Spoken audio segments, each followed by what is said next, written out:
ട്രോളിയവർ തന്നെ കൈയടിച്ച ചരിത്രവുമുണ്ട്, കൈയടിച്ചവർ തന്നെ ട്രോളിയ ചരിത്രവുമുണ്ട്. അത്തരത്തിലുള്ള രണ്ട് ഇൻസിഡൻസ്. സെക്കൻഡ് പ്ലേസിൽ നൂർ ആൻഡ് സിസ്റ്റേഴ്സ്. AR റഹ്മാന്റെ കമ്പോസിംഗിലൂടെയാണ് ഇവർ സിനിമ ഇൻഡസ്ട്രിയിലേക്ക് കടന്നു വരുന്നത്. ഒത്തിരി അണ്ടർറേറ്റഡ് ആയിട്ടുള്ള നല്ല പാട്ടുകൾ സമ്മാനിച്ചിട്ടുമുണ്ട്. എന്നാൽ ആദ്യമായി മലയാളികൾ ഇവരെ അറിയുന്നത് ട്രോളുകളിലൂടെയാണ്.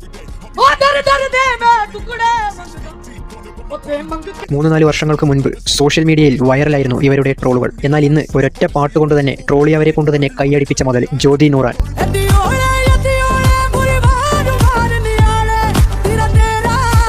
ഫസ്റ്റ് പ്ലേസിൽ ഡാപ്സി. വളരെ ചുരുങ്ങിയ കാലം കൊണ്ട് തന്നെ ജനപ്രീതി പിടിച്ചുപറ്റിയ കലാകാരൻ. ആദ്യകാലങ്ങളിൽ ഇദ്ദേഹത്തിന്റെ പാട്ടുകൾക്ക് ആരാധകർ ഏറെയായിരുന്നു. പാടിയ പാട്ടുകളെല്ലാം ജനങ്ങൾക്കിടയിൽ വൻ വൈറലും.